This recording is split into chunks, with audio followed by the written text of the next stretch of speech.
how to reset your Twitch stream key. In this video, I'm going to show you how to get a new stream key if maybe your stream key was leaked for some reason and you need to reset it so that no one else can use it. And if this video helps you, please consider giving it a like and also subscribe to my channel because that really helps me out. Also consider checking out Lo-Fi Update on Twitch, it's a stream I've created that has lo-fi music and live news and data updates such as weather, things like that. So to get started, open up a browser, navigate to twitch.tv, and in the top right, select your channel icon, then select Creator Dashboard.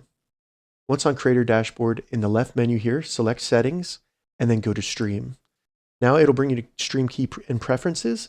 All we need to do is go to the right of Primary Stream Key, and you just want to select Reset. Once you select Reset, it'll give you a little check mark that your stream key has been reset.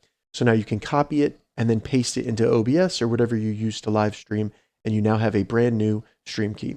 If this video helped you, give it a thumbs up, and please consider subscribing to my channel.